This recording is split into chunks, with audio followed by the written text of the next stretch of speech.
우선은 갈라디아서 같이 보겠습니다. 갈라디아서 한번 펴주세요. 갈라디아서 우선은 갈라디아서를 볼 때 약간 배경을 좀 우리가 알고 봐야 되는 부분이 있어요. 자, 이제 이건 이제 물어볼게요. 왜냐하면 여러분들하고 저하고 조금 그래도 소통이 좀 돼야 되니까 신약 성경 중에 바울이 쓴 성경이 몇 권일까? 네? 13권이랍니다. 그죠? 바울이 쓴 성경이 13권이에요. 그러면 27권 중에 복음서가 몇 권? 4권. 그 중에 복음서를 나누면 공관복음과 요한복음으로 나눠지죠.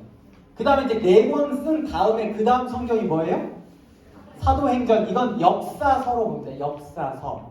그 다음에 이제 다음이 성경이 뭐예요? 로마서부터 시작해서 13권이 등장을 하고 그 다음에 이제 일반 서신이 11권이 등장을 하고 그 다음에 계시록이 등장을 하고 그러면 바울 서신 중 13권 중에 제일 먼저 쓰여진 성경은 뭘까? 갈라디아서. 그럼 맨 마지막에 쓰여진 성경은? 그죠. 그래도 뭔가 조금 가르친 보람이 좀 있습니다. 그죠? 자, 우선 딱 여러분이 기록해 놓으셔도 좋고요. 자, 첫 번째 쓰여진 성경이 갈라디아서입니다. 자, 두 번째, 이거는 이제 첫 번째라기보다는 1차 선교 여행 때 쓴 게 이제 갈라디아서고요. 2차가 약어로 쓰겠습니다.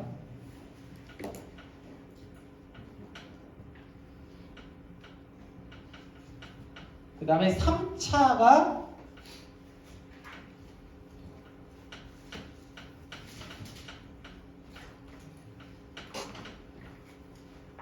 그 다음에 이제 옥중서신이라고 불리는 게 있어요. 옥중서신.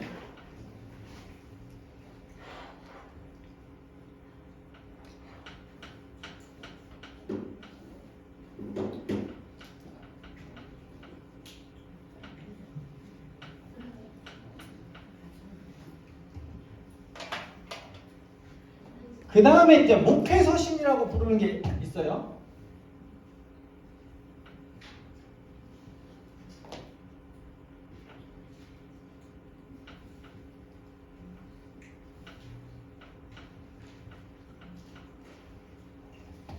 총 몇 권이에요? 하나, 둘, 셋, 넷, 다섯, 여섯, 일곱, 여덟, 아홉, 열, 열하나, 열둘, 13권. 요렇게 요게 이제 순서입니다. 기본적으로 요 순서를 조금 아셔야 돼요. 그러니까 1차 신약 성경, 자 그럼 여기서 신약 성경 중에 제일 먼저 쓰여진 성경은 뭘까요? 신약 성경 중에 제일 먼저 쓰여진 성경. 에? 신약 성경 중에 제일 먼저 쓰여진 성경.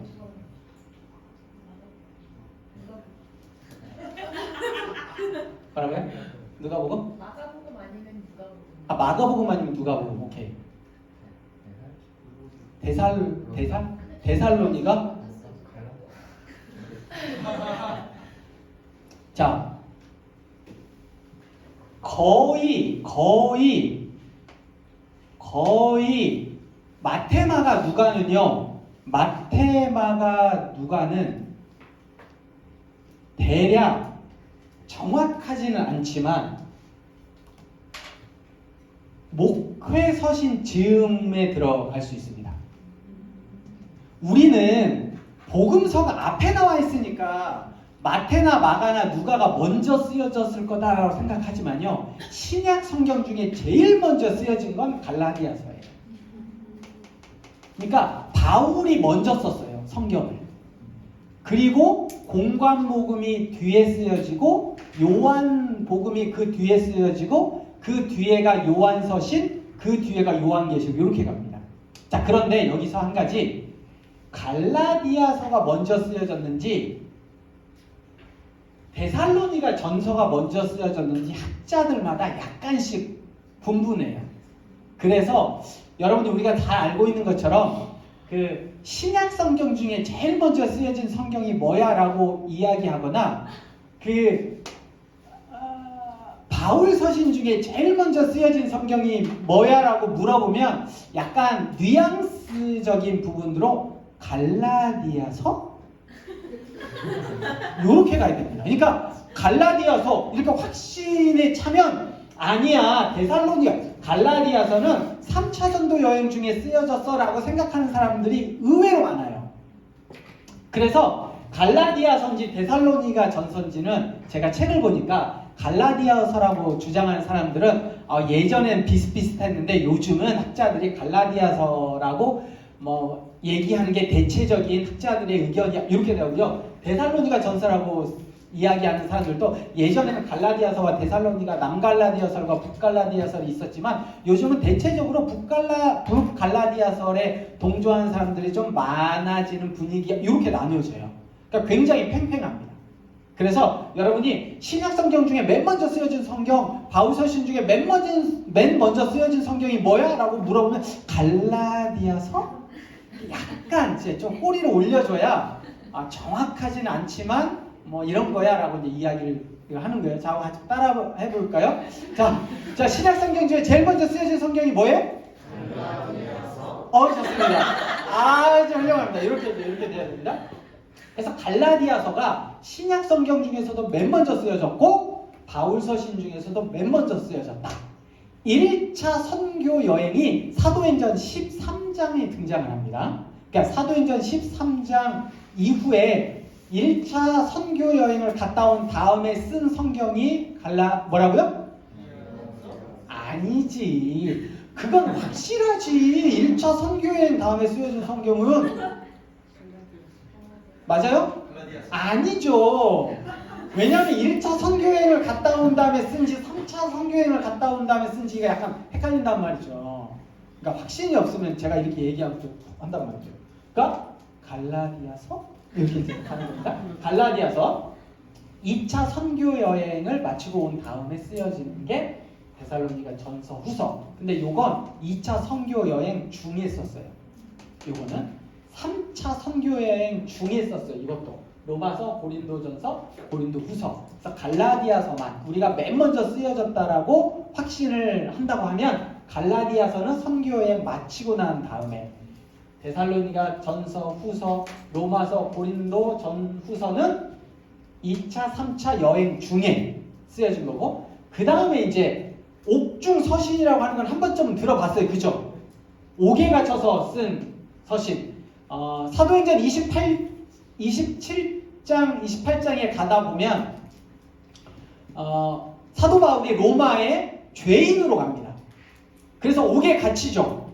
그죠? 옥에 갇혀요. 그게 이제 거기서 썼던 게 빌립보서, 골로새서, 빌레몬서, 에베소서인데 이거는 조금 더 알 필요가 있는 게 뭐냐면 가택 연금 중이지 옥에 갇힌 건 아니다. 그냥 우리가 편의상 우리가 이제 뭐 옥중서신이라고 부르는 건 굉장히 한국적인 한국에 이제 옥에 들어가서 거기서 이제 뭔가 쓴 느낌. 근데 조금 더 정확하게 이야기하면 가택연금 중에 그러니까 귀양살이 중에 더 정확하게 이야기하면 아직 로마 황제에게 재판을 받기 전에 구치소에서 잠깐 갇혀 있던 중간에 쓴 게 이제 4권이고요. 요거를 쓰고 풀려납니다. 죄가 없네. 유대인이 바울이 죄가 있다고 그래서 처형하려고 한 걸 바울이 나 로마 시민이야. 황제에게 가서 내 죄가 있는지 없는지 보고 싶어. 그래서 이제 로마로 간 건데 황제가 야 이거 죄가 아니네. 그래서 풀려난 다음에 쓴 게 디모데 전서, 디도서 2권. 그리고 난 다음에 다시 2차 옥중서신이라고 한 두 번째로 이제 진짜 감옥에 갇힌 거예요. 요거는 네로 황제 때. 네로 황제 때 진짜 로마의 감옥에 갇혔을 때가 디모데 후서. 그리고 이제 디모데후서를 쓰고 바울은 보내고 얼마 지나지 않아서 순교하게 됩니다. 그런 요 바울 서신의 배경, 요거를 조금 알 필요가 있습니다. 아셨죠? 네. 그리고 이제 갈라디아서를 같이 보겠습니다. 우선은 지도를 그냥 한번 보면 이게 이제 터키 땅이죠. 여기까지가 터키 땅입니다. 오늘날로 이야기하면 터키 땅인데 사도행전을 보다 보면 길리기아 지방 다소 이렇게 나옵니다. 바울의 고향이 어디예요? 그러면 길리기아 지방의 다소 이렇게 나옵니다. 안디옥 하는데 수리아 지역의 안디옥 이렇게 나옵니다. 수리아 지역의 안디옥, 비시디아 안디옥 이렇게 나온단 말이죠. 그 다음에 이제 여기도 에베소도 우리가 어떻게 부르냐면 아시아의 에베소, 아시아 지역으로 간다 이렇게 이제 되는데 이 네모 안에 있는 게 성이고요. 도시이고 오늘날로 이야기하면 그 다음에 이제 이 커다란 게 우리로 이야기하면 도예요. 예를 들면 경기도의 수원 이런 느낌입니다. 여기는 이제 충청북도의 청주 이런 느낌이에요. 그래서 여러분 요거를 조금 구분하실 필요가 있어요. 그래서 갈라디아 지방을요. 지금 이 성경 여기에 보면 갈라디아 지방을 위로 아래로 이렇게 쭉 나온단 말이죠. 근데 이제 원래 학자들마다 갈라디아 지방은 요 위쪽이야. 요게 북갈라디아 설입니다. 근데 요 남쪽도 갈라디아 지방이야라고 할 경우에 요걸 이제 남갈라디아 설이라고 하는데 요럴 경우에는 이제 갈라디아서가 1차 선교 여행을 갔다 왔으니까 이거를 마치고 쓸 수 있다. 근데 여기를 갈라디아 지방이라고 안 부르는 학자들이 있어요. 갈라디아 지방은 북갈라디아 설이라고 해서 요 위쪽이 갈라디아 지방이야. 요 밑에는 여기 있는 것처럼 버가라는 곳에 이제 도착을 한단 말이죠. 원래 안디옥에서 1차 선교여행을 가서 구브로에 가서 실루아노와 바보를 지나서 바보에서 밤빌리아의 버가로 이렇게 도착을 해요. 근데 여기를 뭐라고 이야기하냐? 밤빌리아 지역의 버가야. 그러면 버가 비슷한데 여기 다 루스드라 이쪽이 갈라디아 지방일 리가 없어. 이렇게 이제 생각하는 사람들은 1차 때가 아니라 3차 때 쓰여졌다라고 이제 이야기를 하는데 그래도 대략 여기를 이제 갈라디아 지방으로 우리가 부른다고 할 경우에는 이렇게 되어집니다. 그리고 이제 여기가 아시아 지방이고 뭐 이렇게 되어 있죠. 그리고 이제 2차 선교 여행 때는 여기서 빌립보로 이렇게 쭉 넘어가는 이제 요게 있는 거고 위성으로 보면 이렇게 되어 있습니다. 위성으로 보면 조금 더 잘 되어 있죠. 그래서 여기를 이제 아까 이야기했던 것처럼 밤빌리아 지역이라고 본다고 하면 갈라디아가 아닐 수도 있다 뭐 이런 이야기도 나오는데 어쨌든 이제 갈라디아서가 그렇습니다. 갈라디아서는요 로마서의 압축본이라고 이야기를 해요. 그래서 이제 굉장히 복음에 대한 이야기들이 좀 이제 잘 나오는 거고요. 자, 우선 성경을 같이 한번 보도록 하겠습니다. 우선 성경을 좀 같이 볼게요. 자, 갈라디아서의 성경적인 특징. 여러분이 이제 큐티를 해야 되기 때문에 다른 것보다 자, 갈라디아서 펴 보셨죠? 1장 1절부터 5절까지는 대체적으로 그냥 서신이기 때문에 인사가 나옵니다. 그런데 포인트, 별표를 하셔야 되는 게 6절부터 10절까지예요. 자, 다른 서신에는 거의 다 대부분 감사와 칭찬이 나옵니다. 내가 편지를 쓰면 너희의 소식을 들어서 내가 너무 좋다.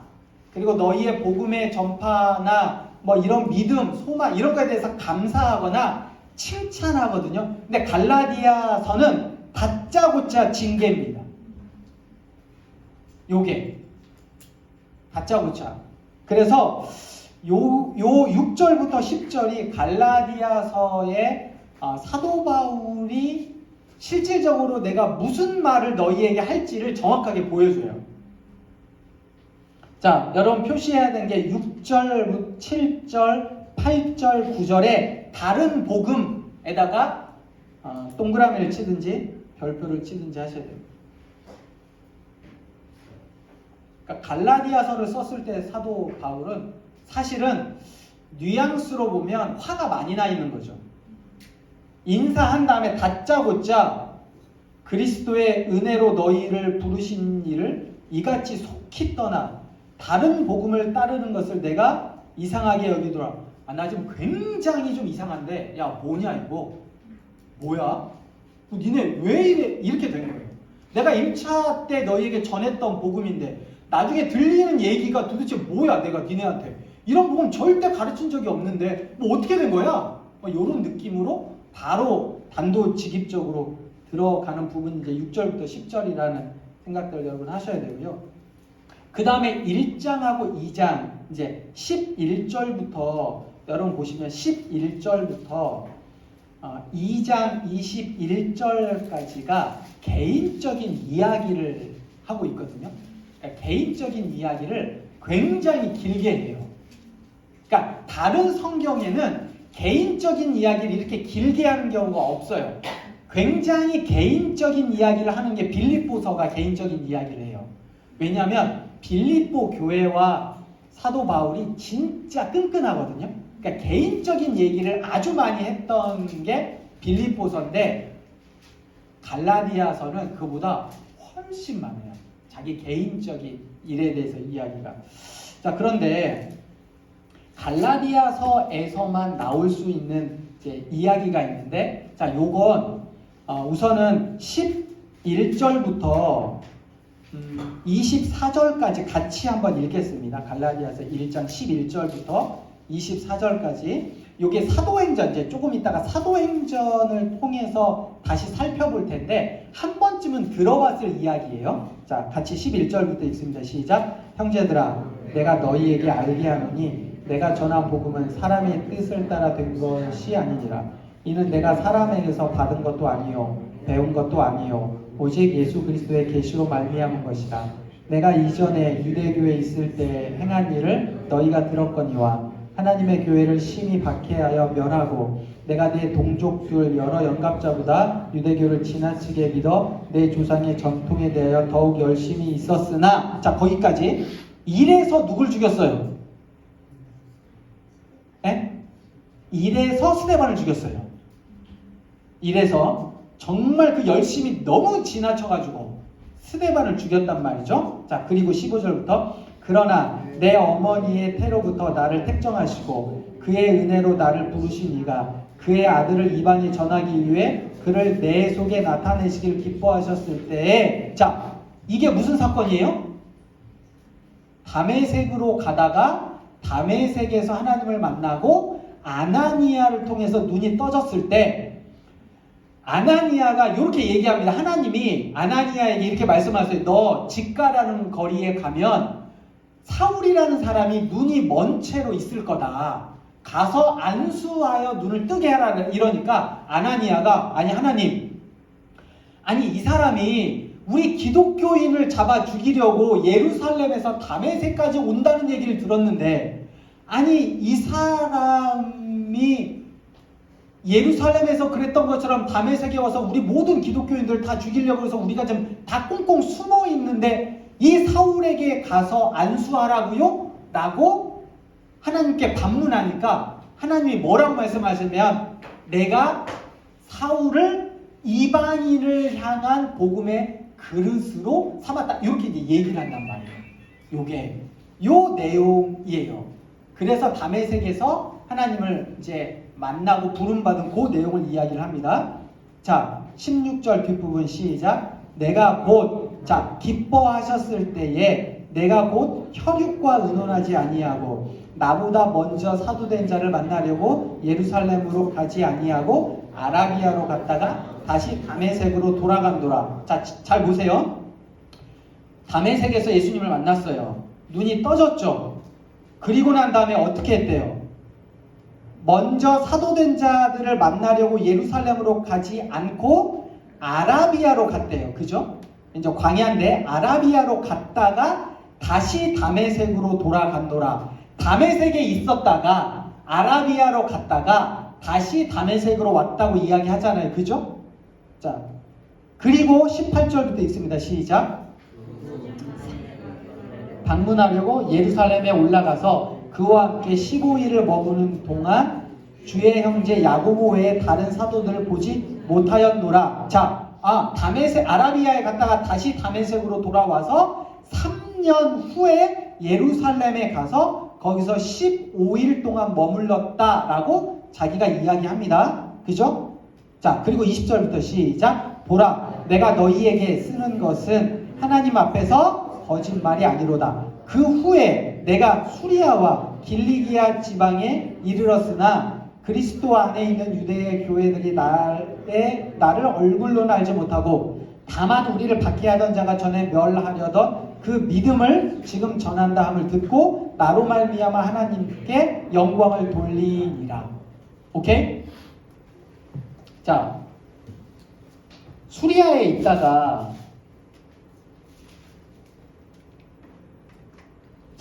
그 후에 21절 그 후에 내가 수리아와 길리기아 지방에 이르렀으나, 그죠?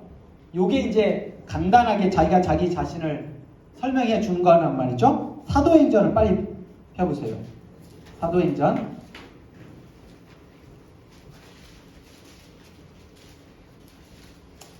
자, 사도행전 7장. 사도행전 7장입니다.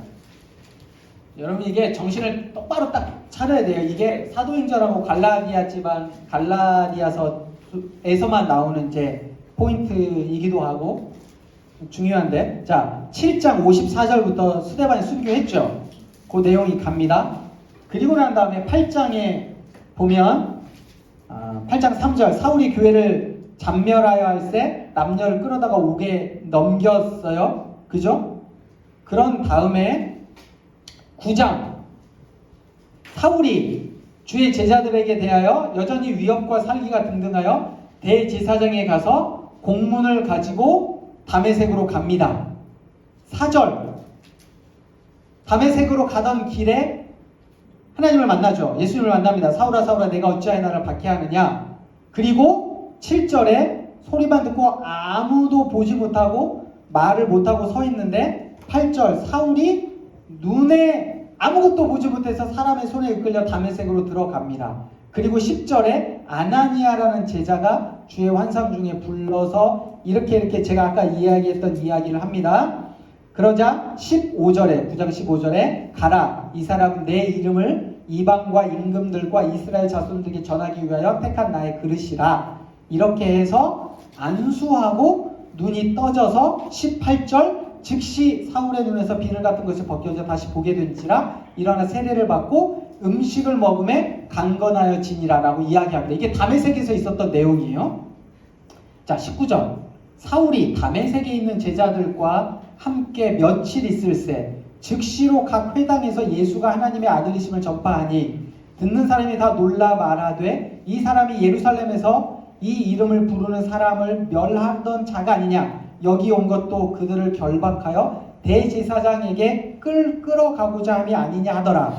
사울은 힘을 더 얻어 예수를 그리스도라 증언하여 다메섹에 사는 유대인들을 당혹하게 하니라. 여러 날이 지나매 유대인들이 사울을 죽이기로 공모하더니 그 계교가 사울에게 알려진지라. 그들이 그를 죽이려고 밤낮으로 성문까지 지키거늘 그의 제자들이 밤에 사울을 광주리에 담아 성벽에서 달아내리니라. 사울이 예루살렘에 가서 제자들을 사귀고자 하나 다 두려워하여 그가 제자됨을 믿지 아니하니 라고 이야기하고 30절 형제들이 알고 가이사랴로 데리고 가서 다소로 보내니라. 그리하여 온 유대와 갈릴리와 사마리아 교회가 평안하여 든든히 서가고 주를 경외함과 성령의 위로로 진행하여 수가 더 많아지니라. 자, 사도행전만을 보면 다메섹에 갔다가 며칠 있다가 다메섹에 딱 가서 하나님을 딱 만나고 변화받고 며칠 있다가 다메섹에서 복음을 전했는데 그들이 유대인들이 뭐야? 미친 거 아니야? 뭐 왜 갑자기 얘가 이렇게 변했어? 아니 알고 보니 우리 편이 아니라 기독교인 편이었어? 그래서 죽이려고 하는 것을 광주리에 내려서 다메섹에서 빠져나가게 하고 예루살렘에 가서 제자들을 만나고 그러고 있다 조금 있다가 길리기아 지방과 가이사랴로 내려가서 다소로 보내지니라. 이게 대략 한 20절에 대한 이야기인데 사도행전만 보면 요게 그냥 그대로 쭉 된 것 같지만 갈라디아서를 딱 보면 내가 처음에 다메섹에서 딱 만납니다. 하나님을 만나죠. 눈이 떠지고요. 그 다음에 바로 이게 도대체 무슨 일이지? 제자들에게 물어볼까? 사람들에게 물어볼까? 아니, 아라비아 지방으로 가서 거기서 3년일지 아니면 어느 시점 후에 다시 돌아와서 다메섹에서 포함해서 3년인지 그거는 잘 모르지만 어쨌든 다메섹에서 3년을 있었어요. 그리고 난 다음에 예루살렘으로 오게 됐다라는 겁니다. 이게 바울 서신을 이해할 때 굉장히 중요한데, 아니 바울이 나중에 그리고 나서 이제 전도 여행을 딱 가게 되는데 바울에게 요 아라비아에서의 시간이 쉽게 이야기하면 하나님을 개인적으로 만나는 진짜 귀한 시간이에요. 요 시간이. 그 다음에 두 번째. 자, 사도행전 9장 30절에 형제들이 알고 가이사랴로 데리고 내려가서 다소로 보내니라. 이 다소가 고향으로 간 거예요. 이제 잘 고향으로 간 거죠. 몇 년 만에 고향으로 갔는지는 잘 모르지만 어렸을 때 초등학교 때 유학을 왔습니다. 다소에 있다가 초등학교 시절에 초등학교 전일 수도 있어요. 예루살렘으로 유학을 왔다가 거기에서 초, 중, 고, 청년 시절을 다 보내고 그 다음에 다시 이제 자기 고향으로 낙향하는 거죠. 이게. 그런데 사도행전 11장 25절에 보면 사도행전 11장 25절에 보면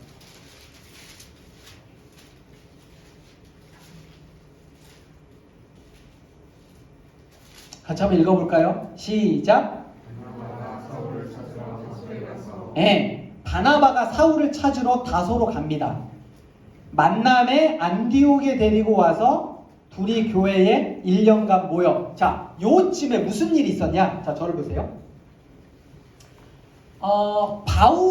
바울은 에피소드로 끝납니다. 바울이 다메섹에 갔다가 정말 우리 유대교에 열심이었는데 얘가 다메섹에 갔다가 미쳤어. 갑자기 얘가 기독교인으로 바뀌었어. 그리고 예루살렘에 와서 있다가 그 유대인들의 공격을 받고 어쩔 수 없이 자기 고향으로 낙향을 딱 하게 됩니다. 그리고 난 다음에 사도행전 10장부터 굉장히 이상한 일이 벌어져요.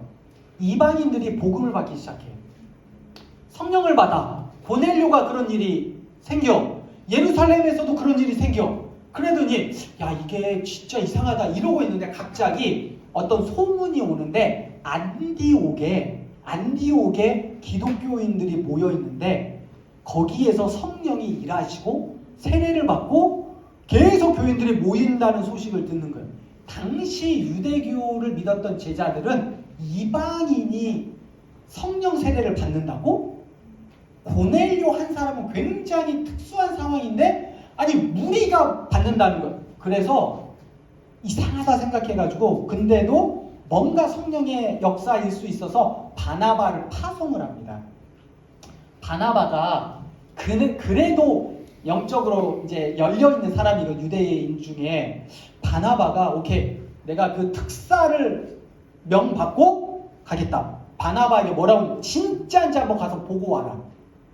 진짜 안디옥에 이방인들 안에 성령 세례가 있는지 진짜 보고 와라라고 바나바가 딱 이제 가는데 자기가 생각할 때 짐을 다 싸는데 내일 아침에 진짜 말 타고 다 떠나야 되는데 갑자기 그날 밤에 사울 딱 생각나는 거야. 사울하고 같이 가면 이방인 전도에 그래도 사울이랑 같이 가면 좋겠다라고 해서 다소로 갑니다. 그래서 다소에 길리기아 다소에 가서 바나바가 사울에게 여차여차해서 이런 일들이 있고 이런 상황이 있는데 너 나랑 같이 안디옥 가지 않을래? 바울이 오케이 합니다. 오케이 하고 와서 이제 둘이 같이 와서 안디옥에 딱 와서 보니까 정말로 그런 일이 있는 거예요. 굉장히 그래서 거기서 1년 동안 사울과 바나바가 같이 목회를 합니다.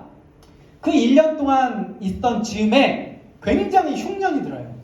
예루살렘에.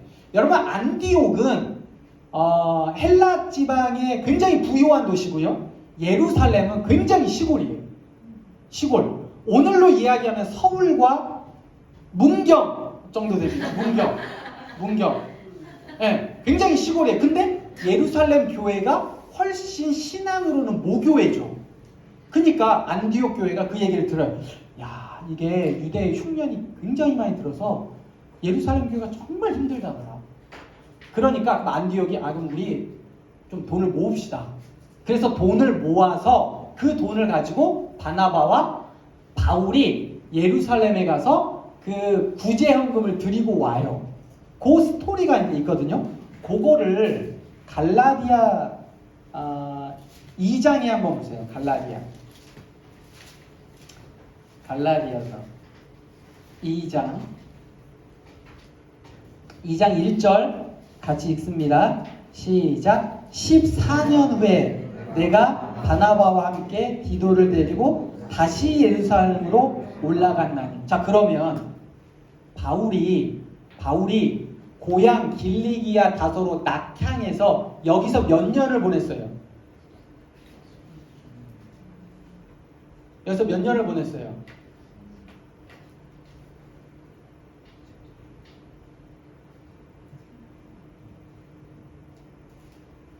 네? 두 가지 설이 있죠. 두 가지가 있을 수 있죠. 첫 번째, 처음 예루살렘을 떠나서 다메섹에 갔다가 다시 예루살렘에 와서, 그죠? 다시 예루살렘에 와서 다소로 갔단 말이죠. 그렇게 따지면 10년이고, 왜? 다메섹에서 3년 있었으니까 14년 만에 다시 예루살렘으로 온 거니까. 근데 그거 빼고 나중에 다메섹에서 3년 있다가 예루살렘에 와서 15일 동안 있다가 고향으로 갔다라고 생각했을 때 그 예루살렘을 치면 몇 년이에요? 10년이고.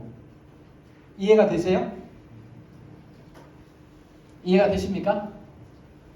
다시. 자, 예루살렘에서 그러니까 여러분 이제 끄덕거려지거나 이래야 이제 제가 알죠? 자, 처음에 예루살렘에서 초등학교 때 바울이 예루살렘으로 와서 가말리알의 문화에서 교육받았어요. 이게 뭐냐면 오늘날로 이야기하면 최고의 율법학자 밑에서 개인 교습을 받은 거란 말이에요. 어렸을 때부터.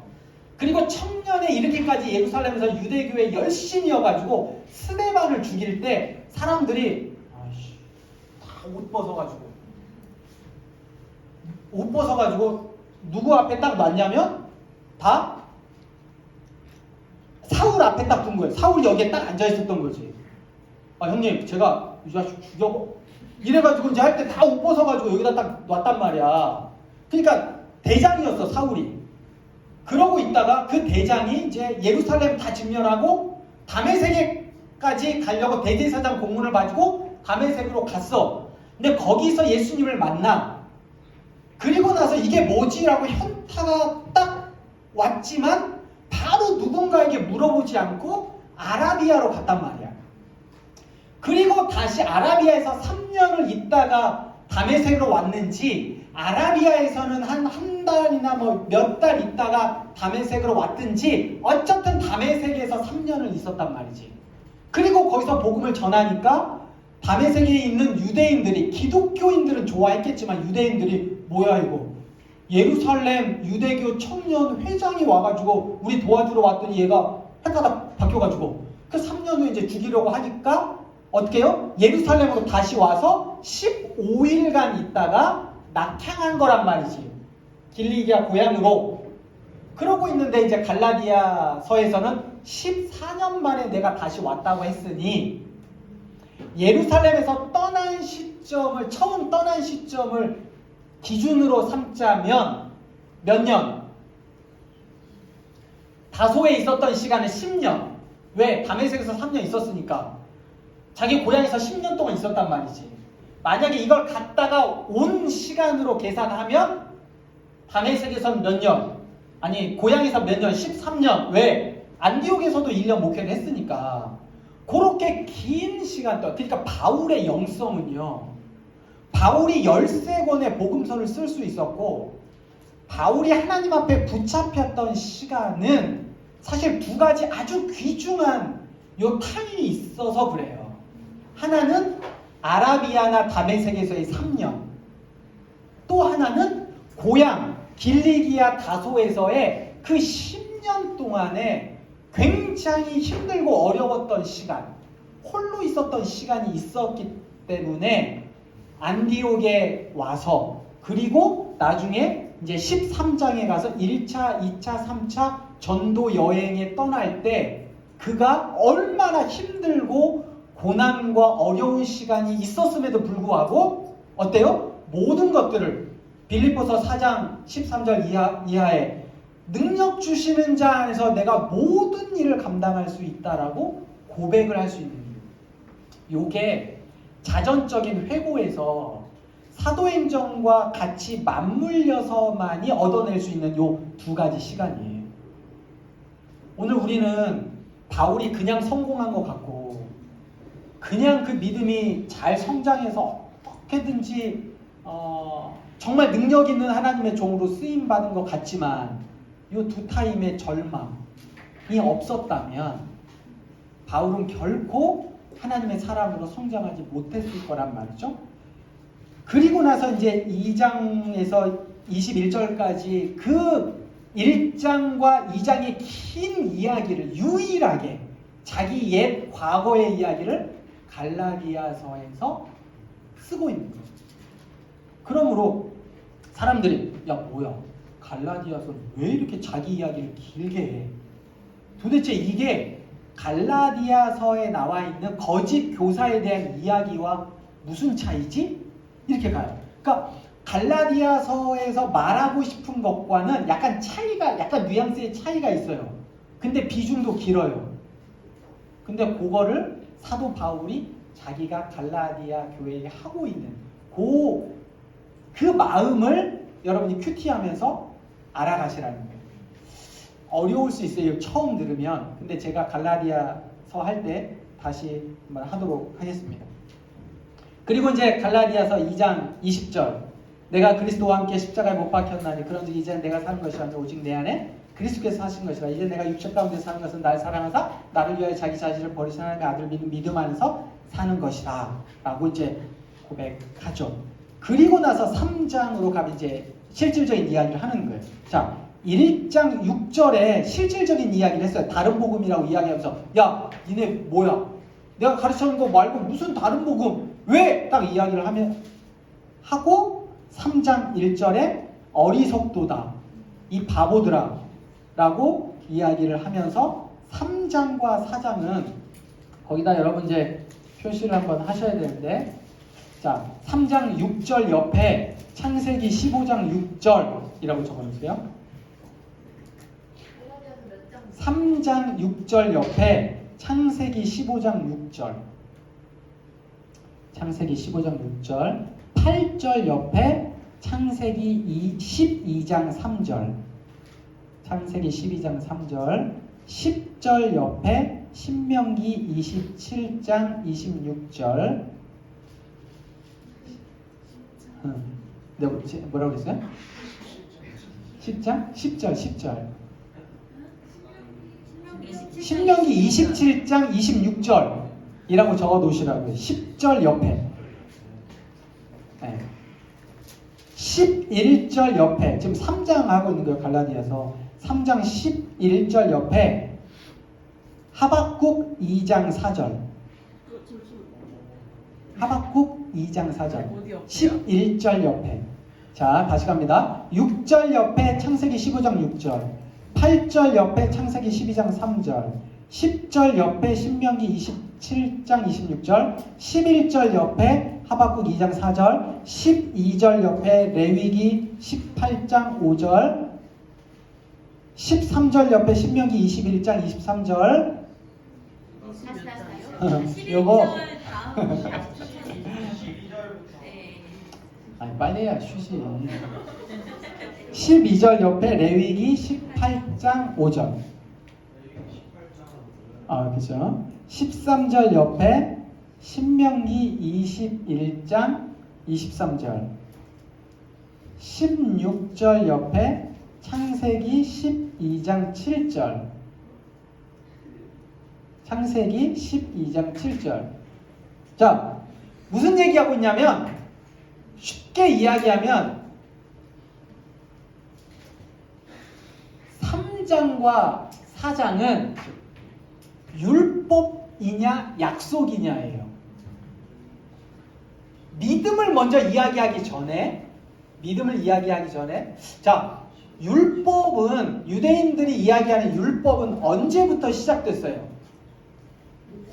율법. 그죠? 모세부터 시작했어요. 그런데 약속은 언제부터 시작됐냐면 아브라함부터 시작된 거예요. 그 이야기를 여기서 쭉 이야기를 하고, 그러니까 창세기가 나와 있는 거는 아브라함의 약속을 이야기했고, 모세오경, 신명기 이렇게 나와, 레위기 이렇게 나와 있는 것 모세부터 시작해요. 그래서 이제 갈라디아 사람들 이 어리석도다 이 바보들아, 자 생각해봐. 자, 율법은 누구부터 시작됐어? 모세부터. 약속은 누구부터 시작됐어? 아브라함부터. 야, 그럼 뭐가 중요해? 약속이야 율법이야? 응? 약속이지. 약속. 근데 약속은 어떤 약속이야? 야, 봐봐. 아브라함이 하나님을 믿으니 이거를 의로 여기셨다. 야, 아브라함이 하나님을 믿으니까 이거를 의로 여기셨다라고 하셨지. 그리고 약속은 복 주시는 거야. 12장 창세기 12장 1절부터 복 얘기 딱 한단 말이죠. 내가 너로 인하여 내 자손도 복을 받고 땅을 받고 너를 축복하는 자에게 내가 복 주고. 야, 복 얘기지. 야, 율법 다 펴봐. 율법 무슨 얘기야? 저주하겠다는 거 니네가 지키지 않으면. 이런 이야기를 쭉 하면서, 야, 그런데도 율법이야 약속이야. 근데도 율법을 따르는 거야? 아유, 이 바보들. 이 얘기하고 있는 거야 3장이. 요 이야기가. 그래서 약속이냐 율법이냐. 약속이냐. 율법이 필요 없냐? 그렇지 않아. 그런데 율법은 약속보다 앞설 수 없어. 얘기하는 거예요. 약속이 뭔지야. 그럼 그 약속이 뭔데? 믿음이라고 이야기를 하는 거예요. 그래서 29절 밑줄을 걸어서 너희가 그리스도의 것이면 곧 아브라함의 자손이요 약속대로 유업을 이을 자다 라고 이야기합니다. 그리고 그게 쭉 넘어가는 거예요. 4장까지.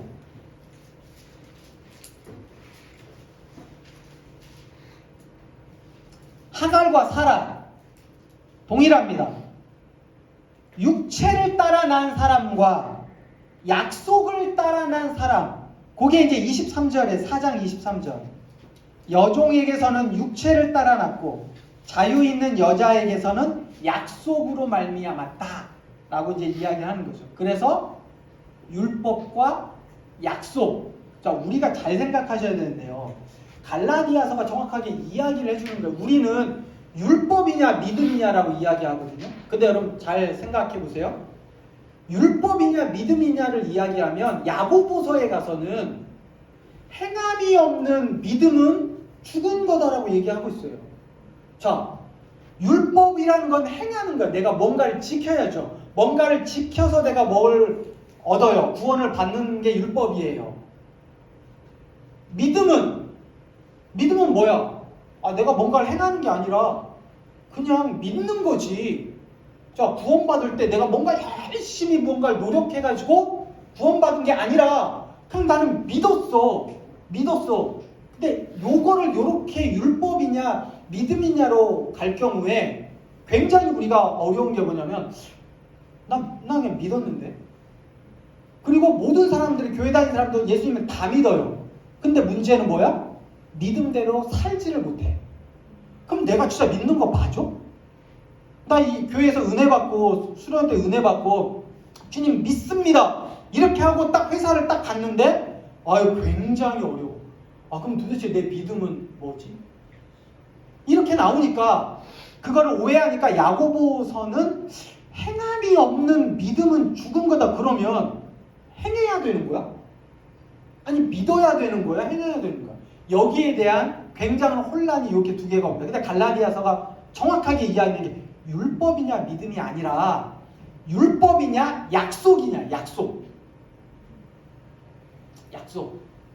그러면 그 약속은 내가 믿기 전부터 누가 나에게 해주신 약속이에요?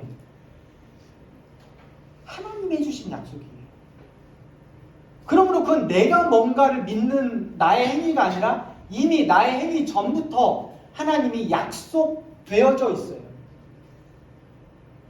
그 사실을 내가 받아들이는 거예요. 그리고 갈라디아서에 내 안에 누가 사신다고요? 예수님이 사시는 거잖아요. 그러니까 내가 행하는 게 아니라 예수님이 그 일을 행하신다라는 거고, 그 약속을 그 다음에 믿는 믿음이 우리에게 필요하다라고 이야기를 하는 거예요. 그래서 갈라디아서가 그 중요한 이야기를 하고 있습니다. 5장에 보면, 자, 2절에 할례, 3절에 할례, 6절에 할례, 11절에 할례, 6장 12절에 할례, 13절에 할례 두 번.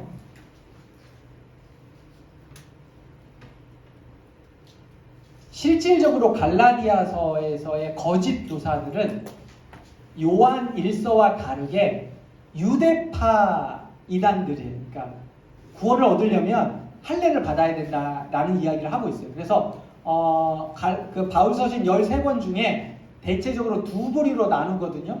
하나는 유대교에 대한 이단과 헬라에 대한 이단, 그러니까 헬라는 영지주의, 이원론으로 나누었다면 그 유대 쪽은 몸에 할례를 받아야 된다. 율법을 율법을 행해야만 구원을 받을 수 있다라는 건데, 갈라디아서는 할례라는 것 중심으로 해서 유대 중심으로의 이단들에 대한 이야기를 하고 있습니다. 자, 마무리를 하나 지을 건데요. 자, 단순 논리, 갈라디아서는요, 단순 논리인데 A가 아니라 B다라는 이야기를 하고 있는데, 제가 그거는 읽어드릴 거고 여러분들에게 카톡으로 보내드릴 테니까 그건 다시 한번 보시면 됩니다. 자, 요렇게 진행이 됩니다. 사도직은 사람에게서가 아니라 하나님에게서 받았다.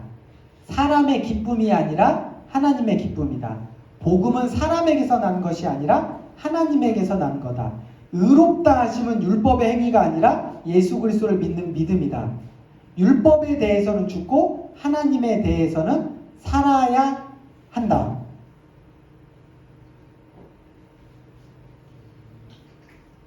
그리고 이제 그게 1장이란 말이죠. 그리고 넘어가라. 2장에 보면 내가 사는 것이 아니라 그리스도께서 내 안에 사시는 것이다. 성령은 율법의 행위가 아니라 믿음으로다. 유혹은 율법이 아니라 약속을 통해서다. 의롭다 하심은 율법이 아니라 믿음이다. 아브라함의 씨와 유업의 상속자는 율법이 아니라 믿음으로다. 종이 아니라 아들이요 상속자다. 여종에게서 육체로 난 자녀가 아니라 자유로운 여자에게서 약속으로 난 자다. 이런 이야기가 계속 나와요. 그래서 그거를 딱 생각을 하셔야 돼요. 뭐가 아니라 뭐다 라는 늘 그 단순 논리가 갈라디아서에 계속 나온다 라는 겁니다. 자, 여기까지가 이제 갈라디아서입니다. 잠깐 쉬겠습니다.